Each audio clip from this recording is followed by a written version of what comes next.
Hello people, welcome back to another episode of A Cup of Positivity. This week my guest is the awesome Penny Jarrett, or Penny Bell if you follow her on Instagram. I'm super excited about this one because Penny is one of my favourite people to follow. She's full of positive energy and inspiration. We talk about mental health, her experiences since being diagnosed with ADHD, art therapy, and dealing with past traumas. I honestly feel like we could have spoken forever on the topic of mental health, and we probably will be doing another episode in the near future, but for now I really hope you enjoy listening. As always, please feel free to share, comment and review from wherever you are, and I look forward to hearing from you. Thanks for being here and see you soon. Hi Penny, welcome to A Cup of Positivity. Thanks for coming. Hi, my pleasure. Thanks for having me. We've just had some giggles before starting, but that's fine. Set the mood. Always. Did you bring your cup of tea? Yeah, I got it. What tea have you got?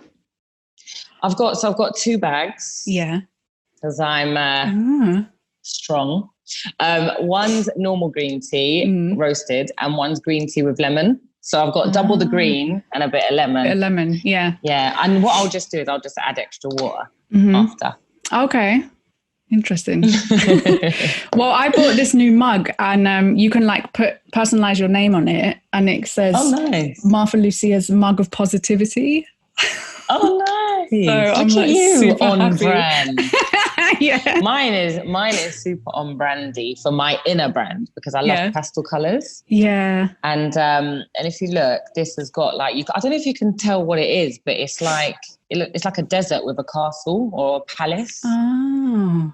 And it's all lovely pastel colours, and it just reminds me. And I'm going really deep, and I know no one asked. But it just reminds me of when you're in a dry place and then you get to the end, which is amazing. It's imagine being in a desert for ages and then just stumbling upon a and palace. Then I see. Yeah, oh, that's so cute. It's like that final destination, some might say. Oh, I like that. Yeah, being good. Yeah, that's why I got it. I found it in a charity shop, actually. Oh, cool. And that's why I got it, because I was like, it really reminds me of the journey I'm on. Yeah. Well, my tea, apparently, I don't remember what it was called, but it's supposed to stimulate one of my chakras. So, which one? I think it's the heart chakra, but I don't know. I don't remember, but it's something like... Is it like a yogi tea or something? Yeah, it's one of those yogi teas. I can see the box from here, and it says dream, visualize, imagine. And then it's elderflower and blueberry. It sounds like one that I've seen. Definitely sounds like a box I've seen. Yeah, so that's me today, stimulating my chakra while talking to you. I'm getting my caffeine fix without having coffee. Good. Okay, so today, firstly, I just want to say I'm super excited to have you on.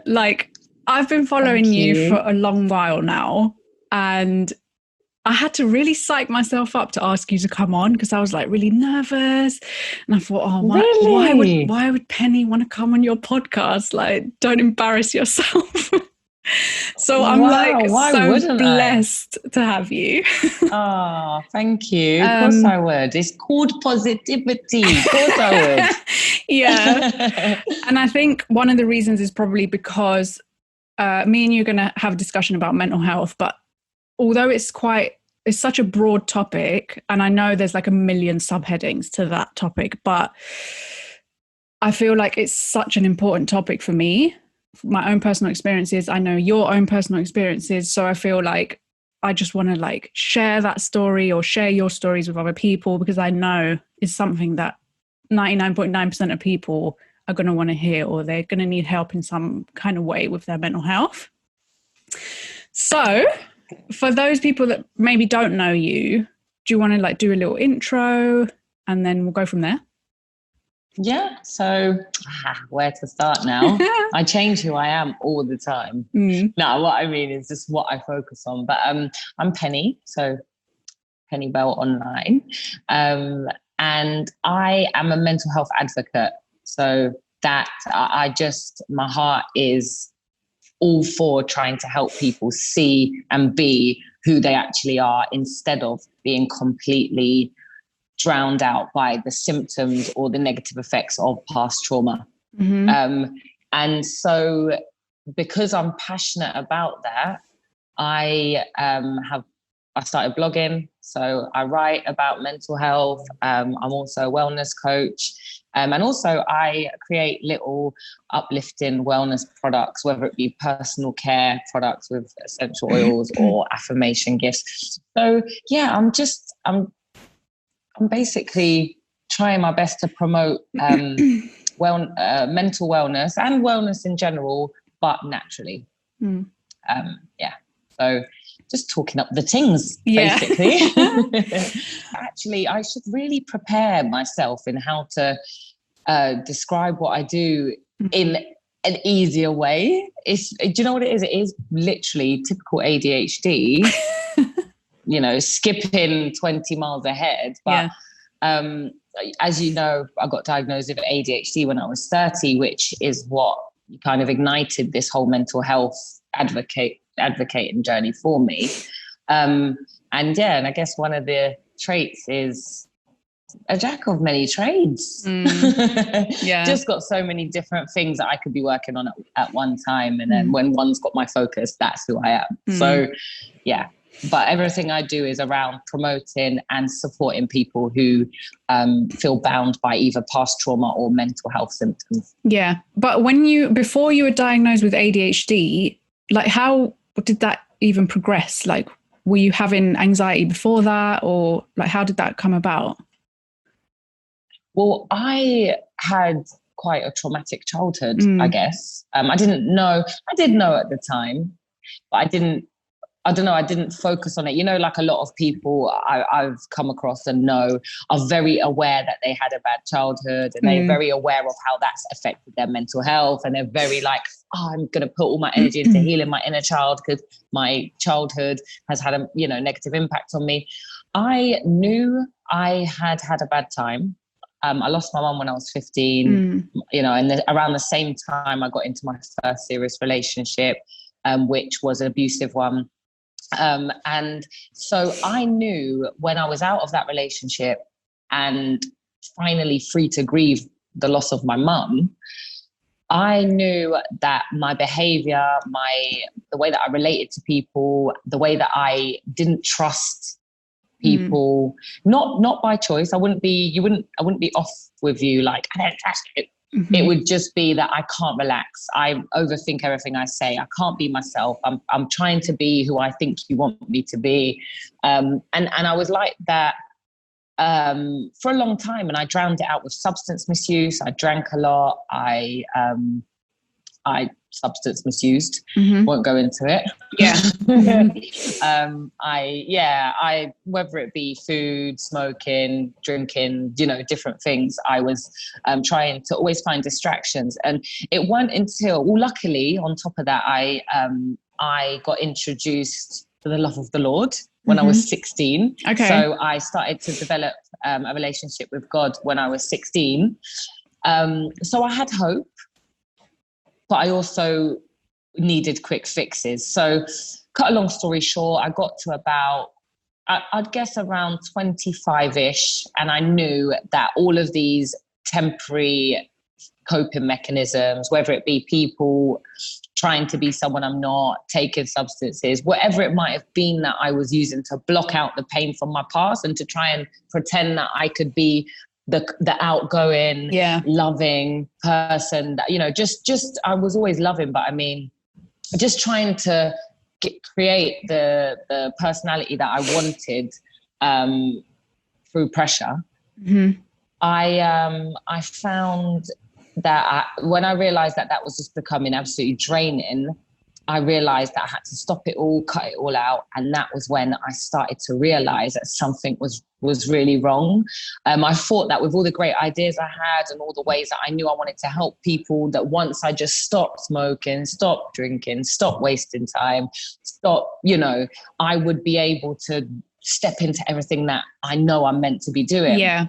Because by the grace of God, I always knew that all the bad things that happened to me were going to benefit other people once I get through it all.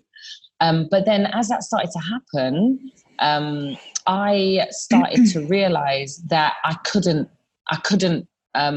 move forward with certain things, and I was actually becoming a bit worse. Like I would find that silence felt loud, and I couldn't commit to things, and I my intentions were just never matching up with my actions. I was scared of joy, I was scared of pain, I was scared of everything, and I didn't actually notice not any of that stuff had happened until I quietened down the noise. And it was then that I thought I might have hormonal issues, because I didn't know anything about mental health issues. Nobody had told me.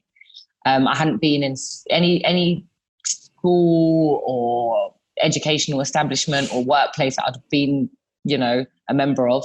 Mental health had never come up in a positive way, so I didn't have a clue what it was.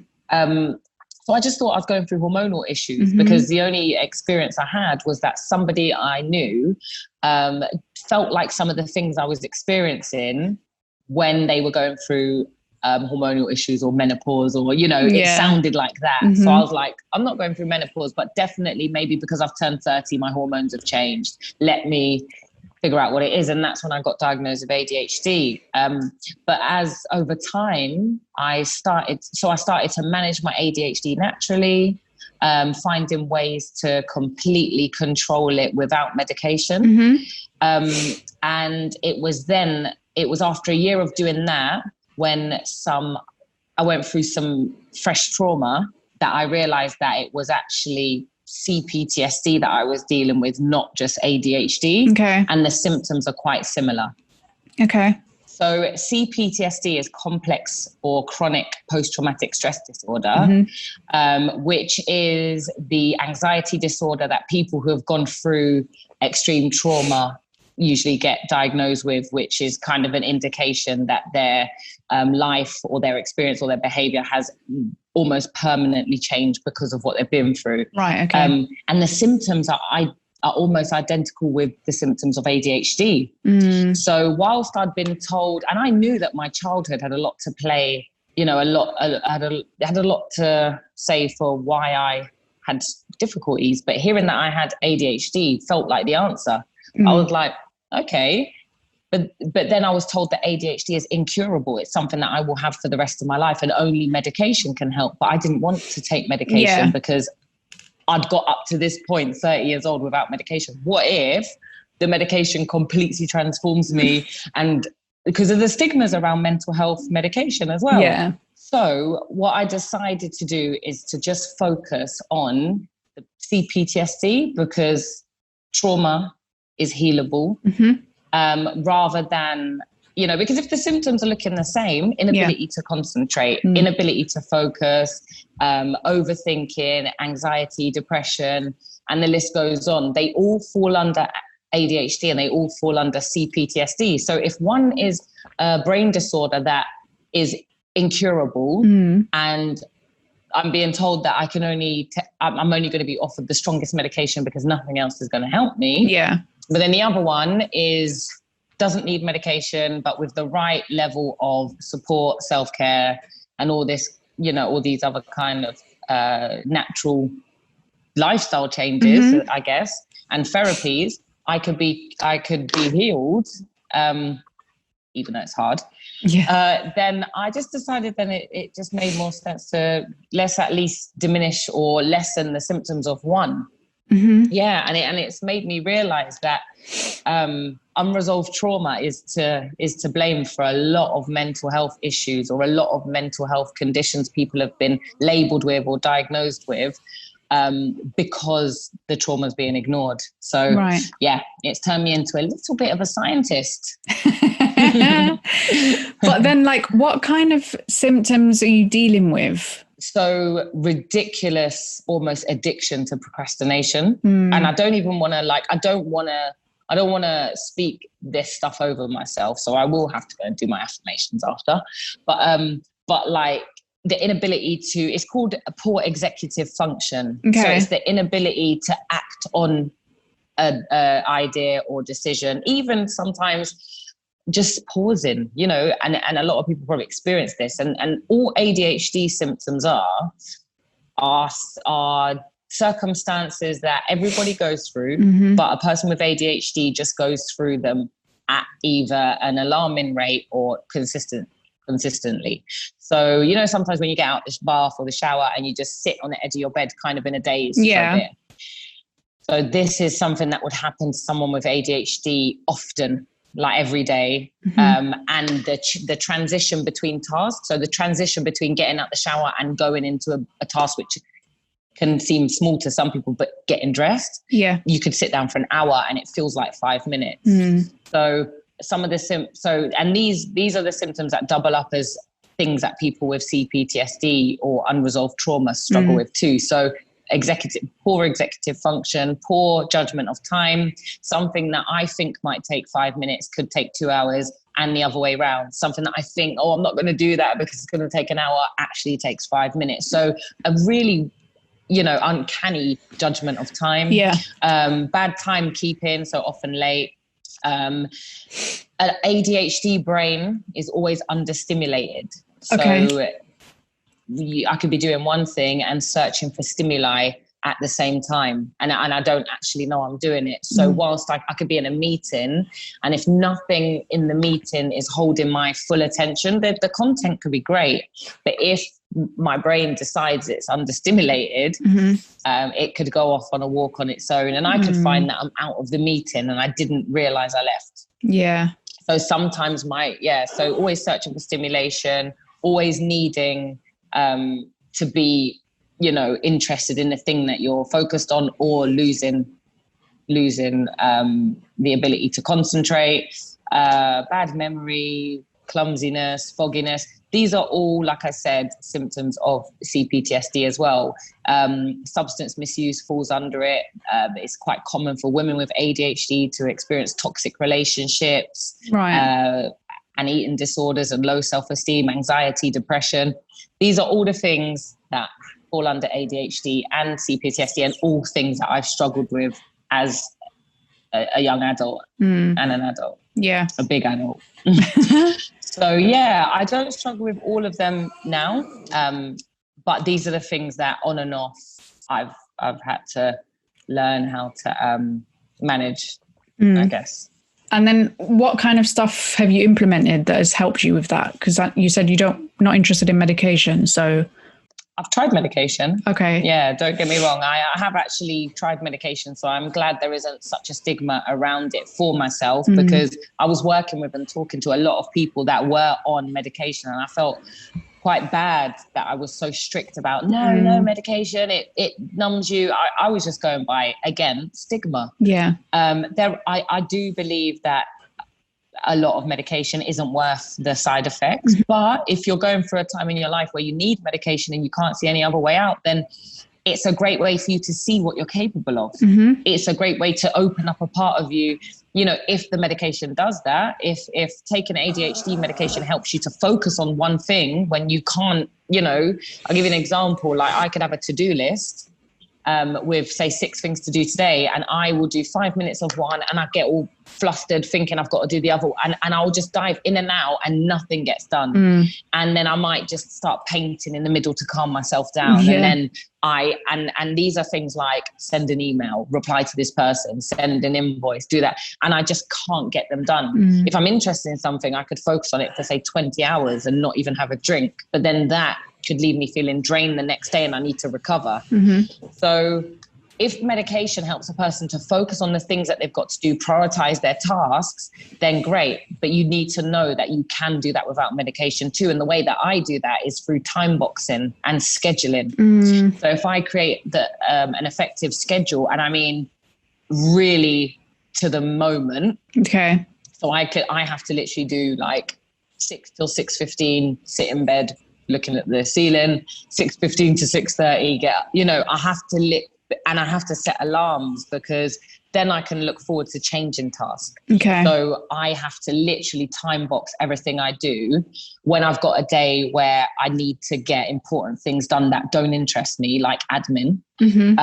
Otherwise, and also scheduling half an hour of painting, half an hour of this, like scheduling breaks that I enjoy so I can look forward to them. Yeah. And also it just feels great getting stuff done. But if I don't do that, and I haven't been lately, it really causes like spaghetti head, basically. I can't think straight. I can't manage other areas of my life effectively because I've got all these tabs open that I've started, and it's just all open. I'm like, part of my mind is still with all these unfinished tasks. Yeah.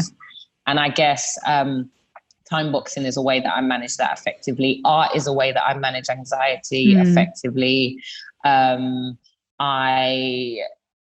guess they're the two that I struggle with the most: the inability to focus and concentrate, and also another two, which I can't, like, it is a bit bizarre that they'd fall under a brain disorder when I know that these two are actually more likely to be a result of the CPTSD, but they're rejection sensitive dysphoria, which is it's like an almost painful response to rejection. Right, okay. So a person who suffers with that could actually be almost crippled by the thought of being rejected.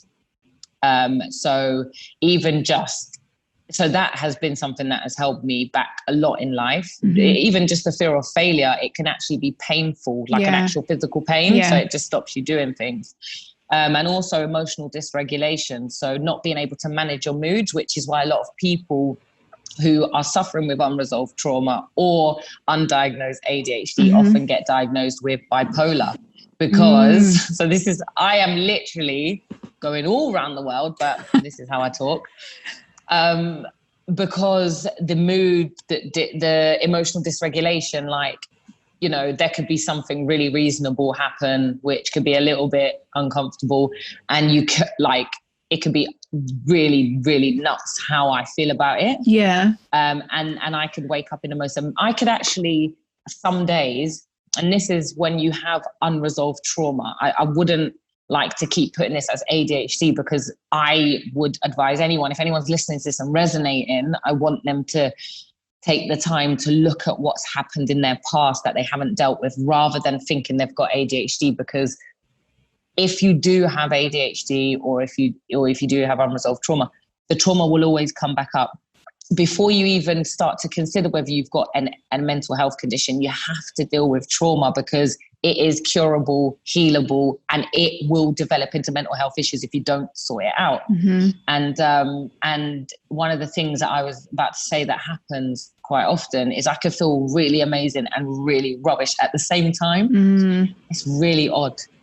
So whilst I know everything is amazing and I've overcome so much and I've released myself from so much and I've done all this personal work to develop my inner self, this is where I'm at. This is just my personal experience. I could also be absolutely anxious and petrified of nothing. Yeah. Nothing. Even of the fact that I'm happy. Even of the fact that I've done so well. It's a feeling I'm not used to. I will instantly get anxiety that it's going to be taken away and I can't enjoy the moment. And that can be it can just feel like you're being robbed constantly. And it almost feels like, what's the point in being happy? Yeah. It comes with its own set of sadness, when that's not true. It's an absolute lie, that it's just an anxious state of being.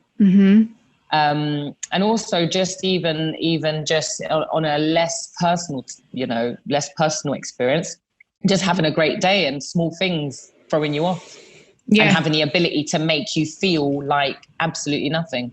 You can see something on social media and don't even know what you've seen, and it makes you question your whole existence. And that's not normal. And you know, what's normal these days? What I mean is that's not healthy, and that's not fair, and that's not how you should be living your life. So if that does happen to you as well, you need to know that's not what life has to offer. You should not be feeling rubbish that quickly. You should not be feeling pain that often. And if nobody is directly hurting you or abusing you, then there could be pain inside that is being triggered constantly because you haven't dealt with it. Yeah. But with all the things that you've mentioned, are they all the things that need a diagnosis? Because you could maybe tell me about some of those symptoms and I might think, yeah, I've experienced all of that stuff.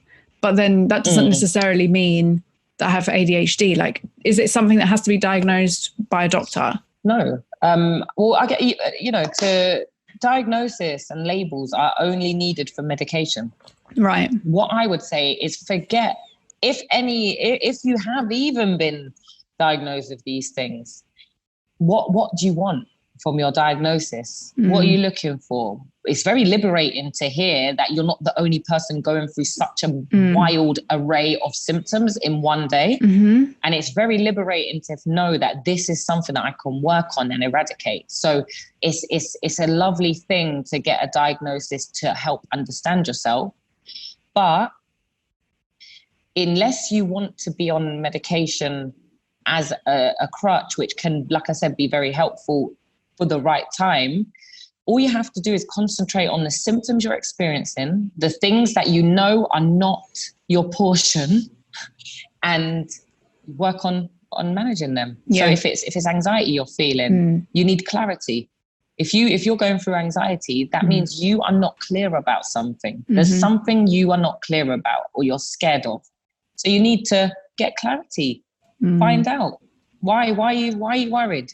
What is it? You need clarification on something. Find it. And if you have an anxiety disorder, then you need to find out ways to remain and practice mindfulness and calm and do them every day. Put yourself first. Spend an hour of every day focusing on doing things that benefit you and the way you feel and the way you see yourself, and you will diminish your mental health symptoms, if there are any. And I mean mental health symptoms in bad mental health. We all have mental health. We all need to be looking at and looking after our mental health. It's the same way you'd be like, oh, I've had a green tea today, so I know I've definitely benefited my body.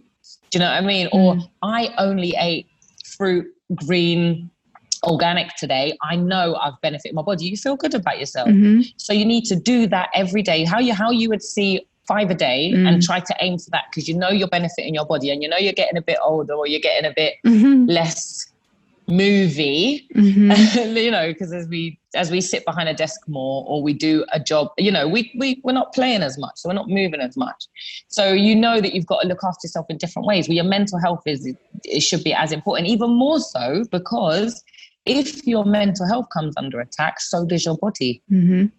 It's the same way. If your body comes under attack too much, so does your mind. But if you just commit to doing things that put you in a place of calm, actually question your emotions and get them out, then you got clarity, you've got comfort, you've got a place of rest, you've got, and I mean, you could do from talking therapy to Epsom salt baths to speaking affirmations over yourself to listening to uplifting music or putting classical on for 2 hours, whatever it is for you.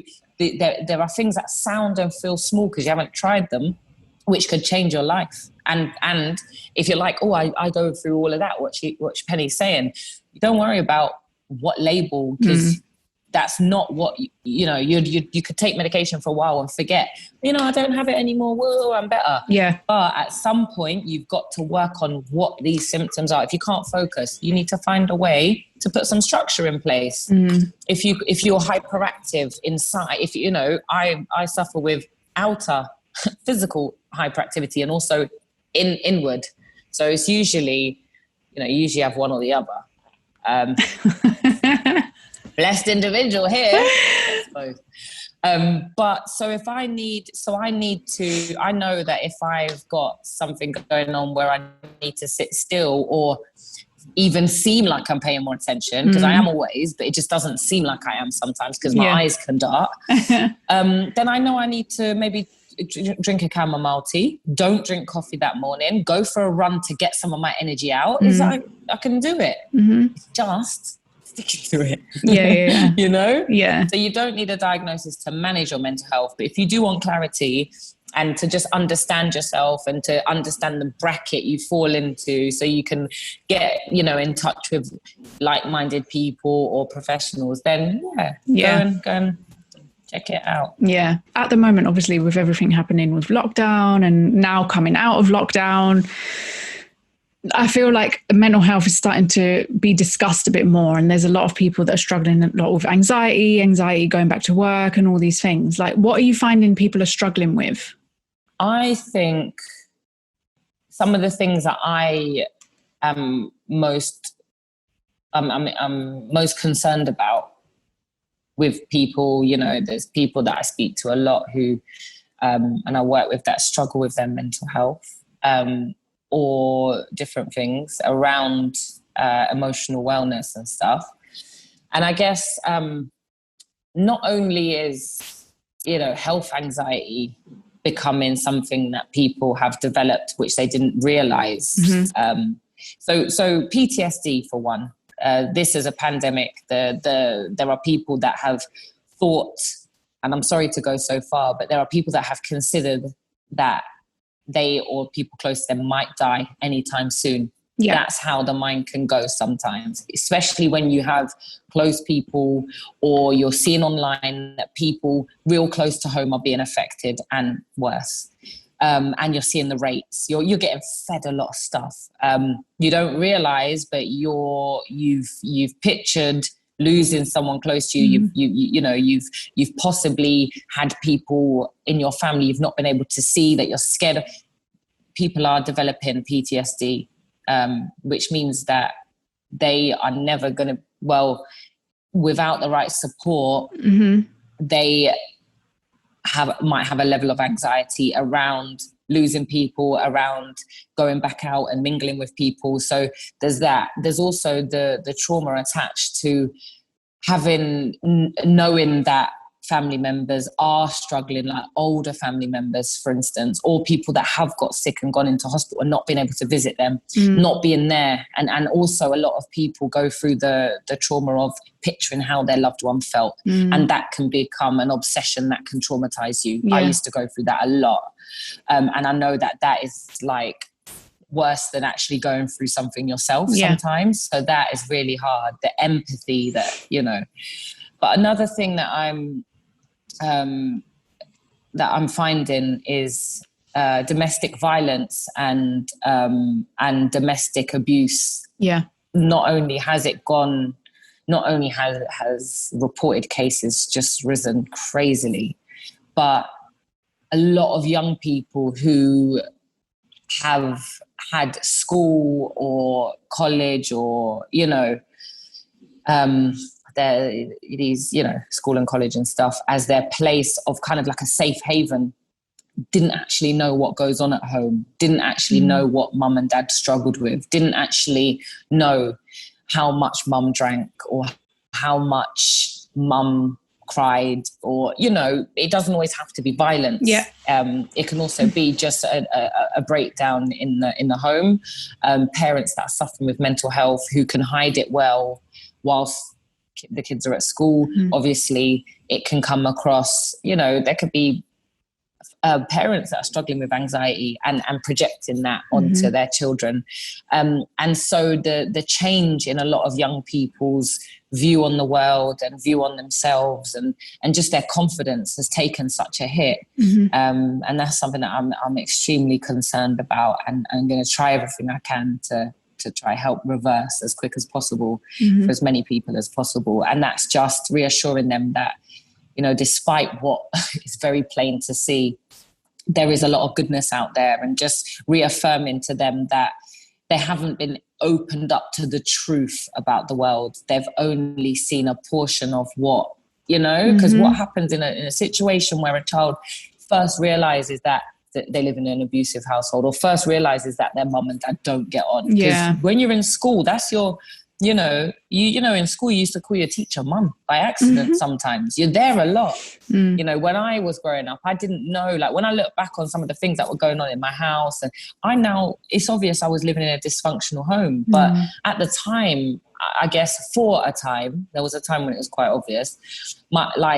My own imagination and my own, you know, processing the school day and hanging around with friends and, you know, going out to play distracted me from it. I didn't actually know. I was obviously around at friends' houses a lot in the evening, so I guess they probably knew some of the struggles that were going on at home, but I was always distracted. Now that wouldn't have been able to happen if we were on lockdown. I wouldn't have been able to go to my friend's house and play out, and you know, my mum wouldn't have been able to have her distractions and stuff. So I guess I would have been changed by what I experienced in a 3-month lockdown. Not only on top of that, but the inability to provide that some parents go through. Having to, you know, a lot of families have free school lunches, and having to provide extra meals throughout the week can put, not only is poverty traumatic, and a lot of families do an amazing job at providing and filling the gaps, but when a child realizes that they're actually experiencing a situation of lack, it can hurt. And also it can really stress out the family, and that can cause a breakdown. So just family, I guess family life in all different aspects, whether it be just families that struggle in general, and young people that have been exposed to that. I think that's the main thing that I guess has come to my attention, that I've been worrying about and praying about. Actually, now that you mentioned praying, is how does spirituality help you? And like you said, you believe in God. Like, do you follow a certain religion, or is it just praying? Like, what is your spiritual routine? I'm a born again Christian. Okay. I gave my life to Christ when I was 16. I said the prayer of salvation, and accepted Jesus as my Lord and Savior. And that transformed. I felt I went actually through a physical experience the day that I actually declared that out loud and invited him in. I was going through a really hard time. I had not long lost my mum. I lost my mum to drugs, and I had actually fallen down a similar path to drinking and, you know, taking substances, and that's how I lost her. So I was feeling very confused and disappointed in myself. And also I felt like is this the beginning of what my mum was going through? I didn't understand a lot about what she'd gone through. And so I found a little leaflet in my bag, and it said, "Why Jesus?" And it was just a leaflet someone had given me, and it had a prayer at the back, which just says, if you want to invite Jesus into your life, fill your life with love, and to commit your life to him, and to loving people in the same way he did when he was here, as a perfect example of God, what would you say this prayer? And I did. And instantly I felt something that I had never felt. And I was in foster care at the time. And I'd just lost my mum, and I was struggling with being loved by my foster carers. They were amazing, and, you know, became my family, my second family. But I struggled with believing that was even real if I weren't theirs. And I was feeling very loveless. And I just felt full of love. I felt like I was somebody's child again, which I had not felt in the longest time. My mum was a single parent. I never had a dad growing up. So she was everything to me, and she was very loving, and she filled all the love. I knew I was loved. I knew I was special to her. And she was very attentive and loving in that way. And when she went, that was gone. And that was just so hard to deal with, not having someone proud of you, not having someone showing you off, not having someone saying, "This is my daughter." It was just so painful and hard. But I knew, that's it. I don't have a dad. So I'm not anyone's child anymore in that way. And then when I said that prayer, I felt like butterflies went in my stomach, like through my belly button, into my stomach, into my chest. And I just felt so full of love. And I got off the bus. I was on a bus, and I skipped all the way home singing church songs that I must have heard as a child, but, you know, had completely forgot. And they just all came bubbling out of me. I hadn't sang these songs in years. And I after that, I just had a hope and a knowing that my struggles would end, and that I was loved, and that I belonged to someone, and I could, you know, as a child, you want to perform for your parents. You want to do them proud. You want to give them a reason to be happy with you. And I guess I was worried that with losing my mum, that I could go down a wild path because I didn't have that. And when I received the love of the Lord and felt like I belonged for the first time in such a long time, I wanted to match that love with just, I don't know. I wanted to honor. I wanted to honor that. And it wasn't all roses. I was a naughty Christian, so to speak. I knew I was forgiven and loved, but I took advantage of that grace, and I continued to be a little wayward, wild child. But I had a confidence that I would get through everything, and I knew I stood on scripture. I found Bible scriptures that, you know, really uplifted me and reminded me of who I was. So whilst I was struggling with sin and I was struggling with negativity and wanting quick fixes, knowing that if I just, you know, kind of let it all out and opened up to God in prayer and let him know how I was feeling, I would get relief. I just didn't want to. I didn't ever want to do that. And it seemed so long. And I guess I was sometimes thinking of a plan B, like, what if God isn't real? What if this was just a lovely feeling that was involved in reading that book? Like, and I think for that reason, that's why I probably had to go through the physical experience, because I was just so skeptical. But yeah, over the years, it was my faith that made me know that I guess I never went to a doctor about mental health or anything, because I struggled, but I just saw it as, Lord, in Romans 8:28, it says that you'll turn everything bad around for the good for those that love you and are called to your purpose. And I love you. So this bad stuff, gosh, whatever is it going to be turned into? It must be good. So I always had that. Yeah. Even when I was feeling really low, I knew, so I'm going to help women with eating disorders. So I'm going to help women who have been hurt by their boyfriend. So I'm going to help women. Everything I went through, I just knew. I just had this confidence inside that he'd obviously given me to let me know, like, come on, girl, I just need you to just get past this one. I'm going to, you know, you've got it. And I always felt that cheerleading vibe behind me. I always, you know, there was scriptures that reminded me of that at the perfect time. He always showed up in the perfect time. So yeah, he is my faith, my prayer life, my commitment to living, to trying to follow in the footsteps of Jesus when he was here, but also reading, you know, other people that have experienced the love of the Lord and trying to be inspired by them has saved me, saved my life, and shaped me into the woman that I am. So yeah, it's everything. Everything. I'm built on faith. If I didn't have that, there would have been no point lots of times. Yeah. And I also feel like now, I feel like there's a lot of pressure on young people, like, to be successful and, you know, to always be strong, to be committed to the grind, like to be better, to be entrepreneurial and all of these things. And a lot of the time I mean, I have goals and I have things I want to achieve, but a lot of the time in my life, I do feel vulnerable. And I think only in my 30s have I learned to accept that. Are you in your 30s? Yeah. You look younger. 35. Oh, wow. Yeah. Yeah, you look younger. Oh, thanks. I forgot what my train of thought was. You're saying you're saying that you felt vulnerable, and it wasn't until in your 30s. Yeah, is that I understand that it's okay to have like those vulnerable moments, and there are things, like you say, to pray, or for me it's to meditate. But it's stuff that I don't think being vulnerable is seen as okay yet.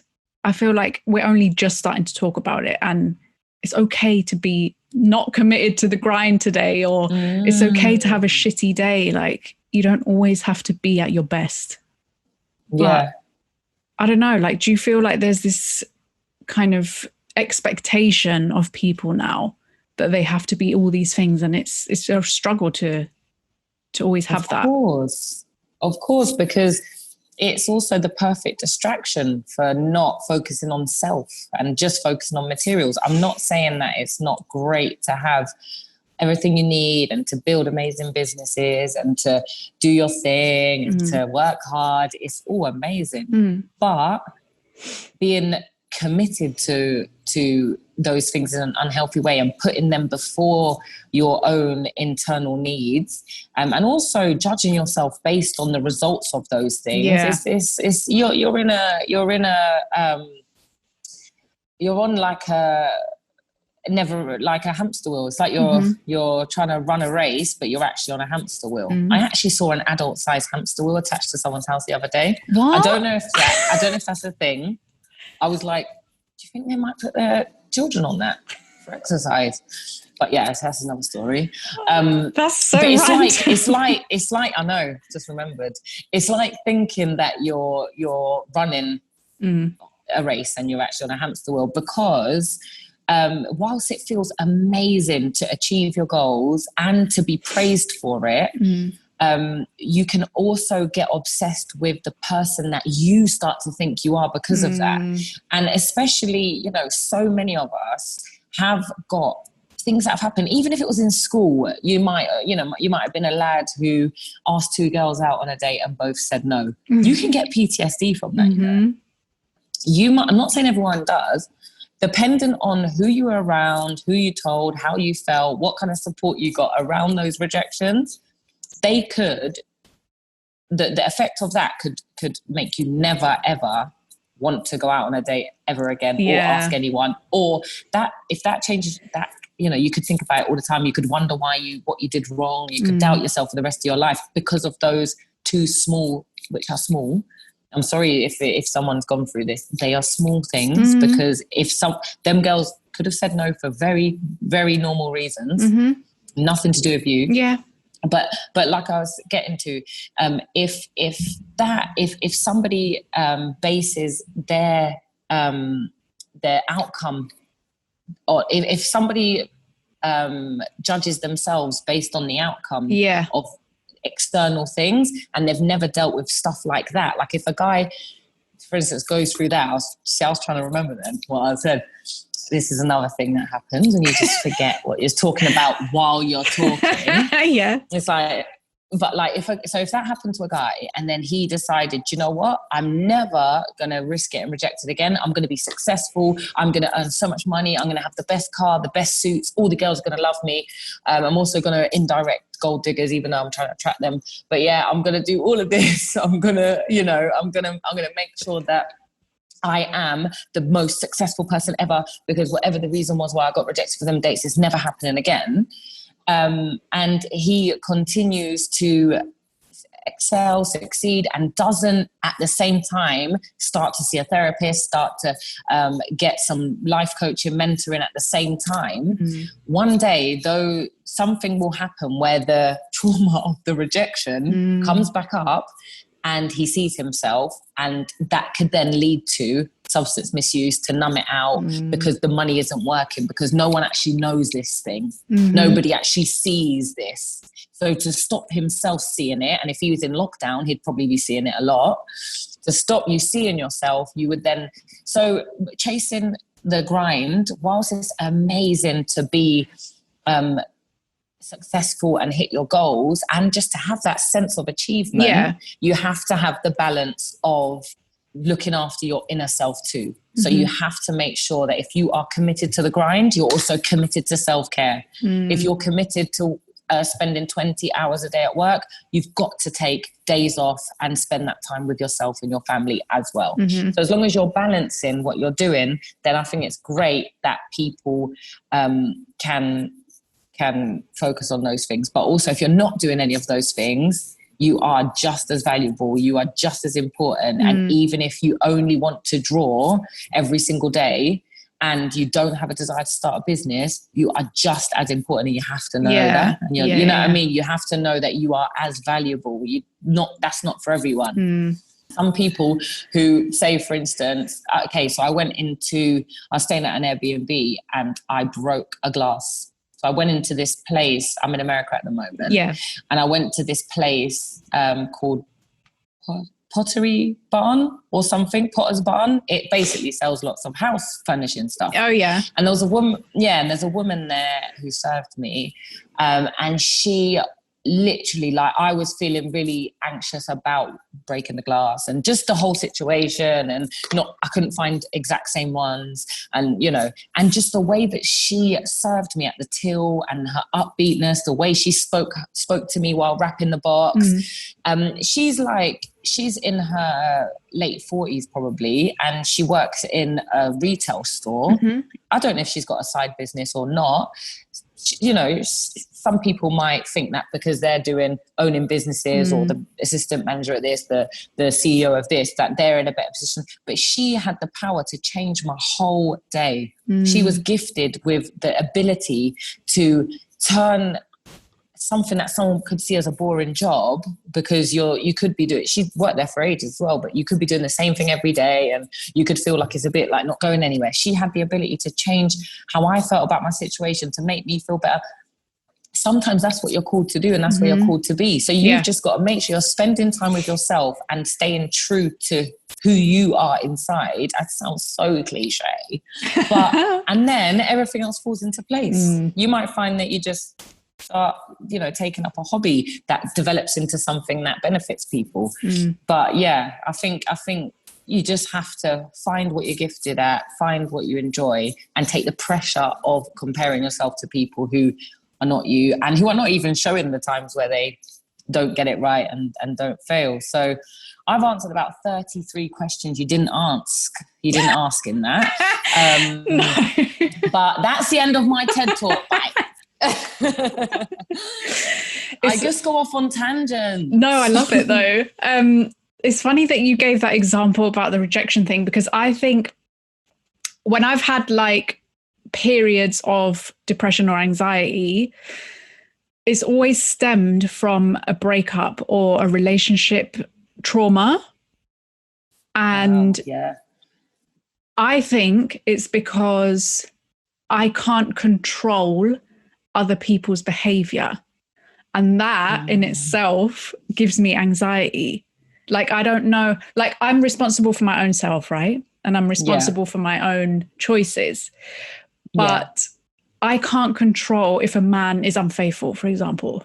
And that brings me like massive anxiety, because it's like, so do you get the anxiety when you found out bad news, or when you just don't know if they're doing it? It used to be just in everyday life. No, it used to be in relationships. I was very trusting until a previous partner of mine was unfaithful. And that was the first time that I identified feelings of anxiety and complete like loss of self-esteem, right?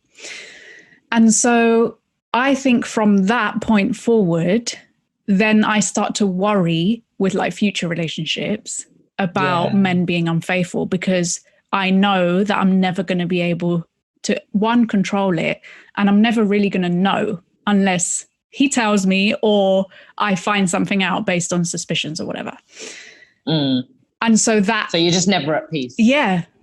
And it's weird that you've used that example as the rejection thing, because I think a lot of that. We were talking earlier about rejection sensitive dysphoria, where and dysphoria means like you might not have even been rejected, but you still feel rejected and you still feel the pain. Yeah. And I think with the reason I spoke about the rejection about dates is because I also believe that one of my intimacy and boy trauma, I've found it almost impossible to be 100% myself when it comes to developing or maintaining relationships, just because of lots of intimacy issues, but also like as in trusting people, opening up. Like you said, my first serious boyfriend cheated on me constantly. So I always thought maybe it's because of how I looked, and then I developed, I had eating disorder kind of mind, but I got heavily into abusing my own body through, but I think I was playing Truth or Dare, and I got dared to kiss somebody, and I was like, no. And then there was a boy that I think I liked, and he got dared to kiss me. And because I'd said no to his friend, he said no to me. Oh, no. Oh, well, never, ever have I made any kind of, I've never let anyone, it traumatized me, basically. I didn't know.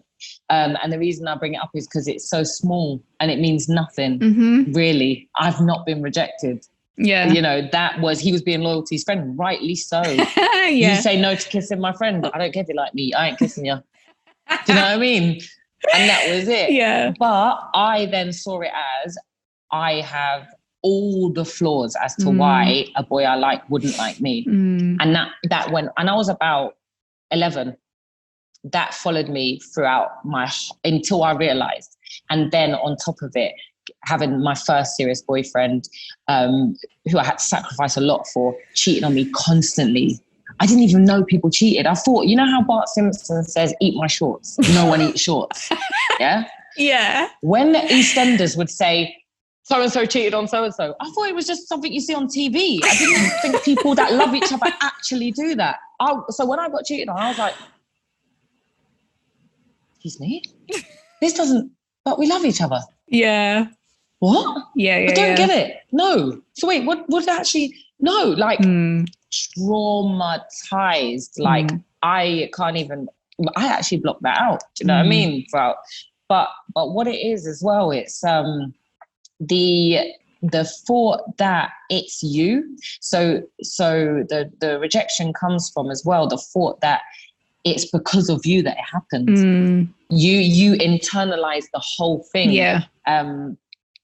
Trauma-based reaction. But then how do you, I know you mentioned it earlier, it's like dealing with past trauma, and if you don't deal with it, you're not really going to move forward. But how do you deal with trauma? How do you even identify that that's the trauma that's holding you back? Because that you have so many experiences in your life. One, how do you identify it? And two, how do you deal with it? Is it through therapy or? Talking therapy will help a lot, because an outsider's point of view, like if I sat down with you and just tried to, you know, if you said to me, like, I can tell I'm struggling to move forward, I don't necessarily know exactly what it is, and I said, you know, what are some of the difficult things you've been through? What are some of your fears? What do you want the most out of life, and why haven't you got it? You know, stuff like that, asking the right questions. If you ask the right questions, and an outsider who isn't up in your feelings, doesn't know your mum, dad, sister, auntie, and doesn't hate all your boyfriends that you hate. Yeah. An outsider who, you know, they could look at it and see where, of course, these are connected. So talking therapy, or just talking to someone who has, it might not be a trained therapist, but just can look at it from that point of view. So even if you've got like new friends that you're worried about burdening, just ask them, say, can we talk? Like, I feel like I'm going through stuff, and I know you don't know all of my details that much. Is it okay to kind of air some of it to you and see what you think? What's the worst you're going to get is a no. And that can mean that they're going through their own stuff they're scared you might trigger. Not that they don't care about you, you know. And then also journaling.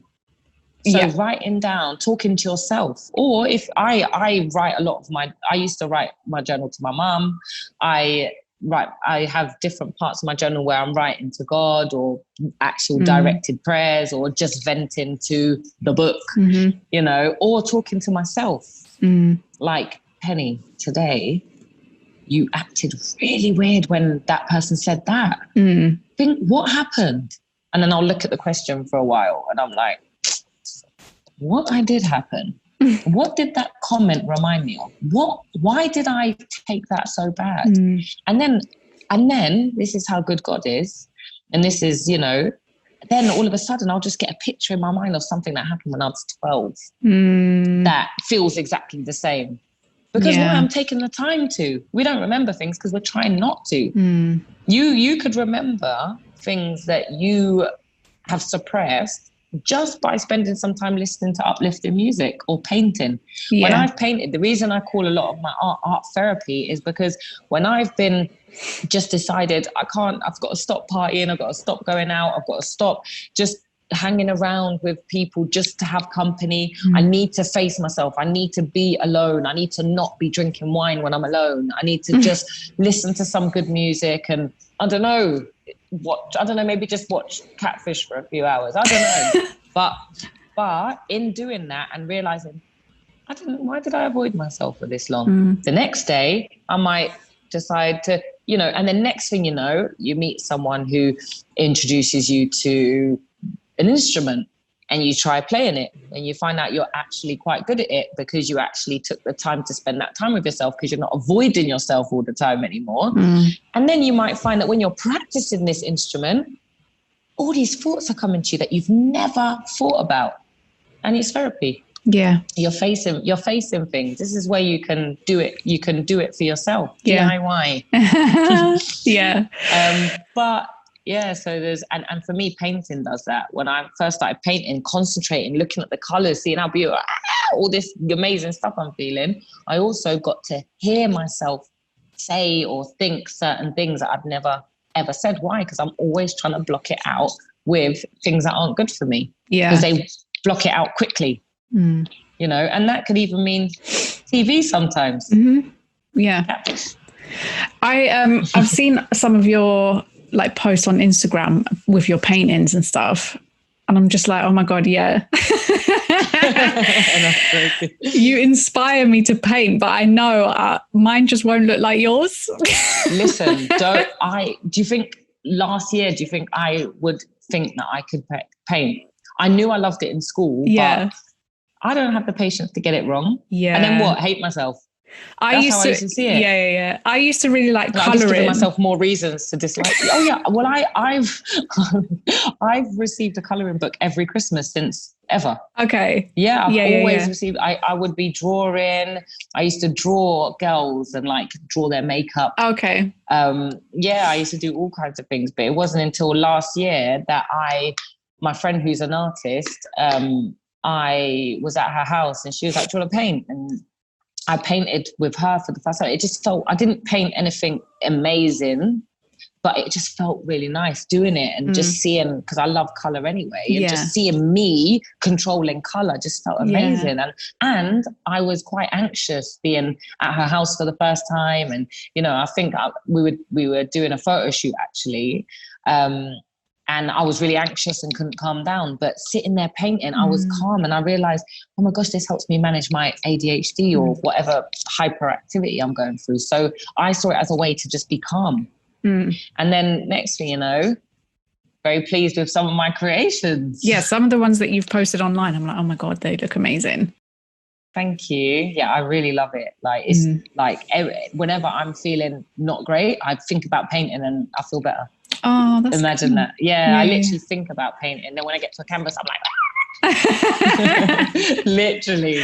Yeah. So yeah, I think I'm just scared of the blank canvas, because I think I used to like colouring a lot as a child, but because there's lines you have to follow and clearly I clearly have control issues from this conversation, but well, then what we'll do is when I do, I'm gonna do some expressive art workshops soon, and I'll get you in on one. Okay. And all you have to do is have a canvas and paint, and I will lead, and you will enjoy. And just get the paint and just go, and then just go for it. Okay. Literally, how do you think this came about? Yeah, I love that one. You'll love it. You'll love it. Okay. And if you don't love it, you just wait for it to dry and go over it with something else. Yeah, okay. Exactly. Okay, well, we've been talking for ages, but I always end my interviews with top three. So it's just three questions that are top three. So the first one is top 3 activities to help with stress and anxiety. Painting, walking, and listening to music. Okay. Obviously prayer comes first, but actual physical activities, fling on some music, make sure it's uplifting, no negative words, uplifting music, walking. And it's nice to, like, as you're walking, talk to yourself, positive self-talk, affirmations, and art, expressing yourself through art in any way possible. Okay. Top 3 positive influences. So could be people or anything really. Positive influences. Top 3 positive influences. Obviously, Jesus and all his boys. They were good guys. Love them. Okay. Love them. Joyce Meyer is a speaker and an author that I absolutely adore. She actually inspired me to go to uni. Wow. I've always been a writer, which I've never mentioned in this interview, even though it was 8 years long.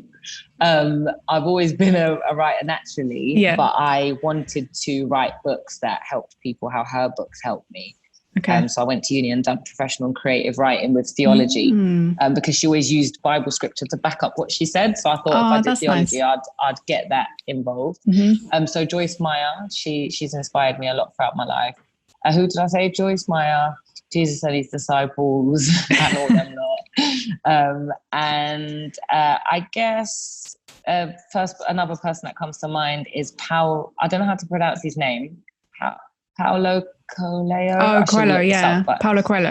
Yeah. Okay, so he wrote The Alchemist and 11 Minutes and other books. And I guess because my probably away from advocating and what I do, my biggest passion is expressing myself through art, and writing is probably the one that I'm most passionate about, and the impact of his books, and just the way that they are all fiction but full of goodness, like a self-help book. So Joyce Meyer does direct self-help, spiritual development, and his ones are just touch you in so many ways, but they're not even direct. So I think, those lot. Okay, and then last one is top 3 tips that you would give your teenage self. Top 3 tips. Don't worry about what people think. Always remember that what you think isn't always real. Okay. So don't be concerned with other people's opinions on you and what they're going to think about what you choose to do. You're probably wrong. Anyway, and it's not your business. 2, not everything you think is real. So if a thought enters your mind, or you think you could also be wrong, so explore something before you make up your own mind, because your emotions can lie and they can rule you if you let them. And drink more water. That's a good one. There's probably so many more that I'm like, why did I say that? But drink more water. That will help you with so many areas of your life, and that's a whole nother TED talk. So. Okay. That's that. And then how can people connect with you, like following this podcast? Do you have anything coming up? What's happening with you? Things are changing so much now because of like lockdown and different things. But I do, if you follow me on Instagram, which is Penny Bell, so PENNYBELLE, then I usuly put loads of updates there. I am going to be updating my website, which is pennyjarrett.co.uk. So I'll just be sharing loads of updates. Are you coming back to London? Phone me. No, I'm joking. I am. You can phone me. Oh, no, I'm joking. I am. But I'm kind of seeing my time here as, instead of just like, oh my gosh, I'm stuck, what should I do? It's more like I'm on a healing retreat and an adventure that I might have never been able to do if this didn't happen. So I'm going to enjoy it and see it as that and get the most out of it. Yeah, that's awesome. Yeah. Thank you. Well, thank you so much for coming. No, it's my pleasure. Thank you. I think we need to do more stuff because this topic's too big. There's like other things. Sorry. Please feel free to edit out whatever you need to, because Terry Tangent over here, and you can just say to me, Penny, I took out that 39 minutes. Can we do that on a different one? I will never be offended. Okay, well, thank you so much. It's been awesome. You're so welcome. I'll definitely be carrying on following you. And I'm waiting for that art class as well. yeah, I will let you know 100%. Okay, thank you.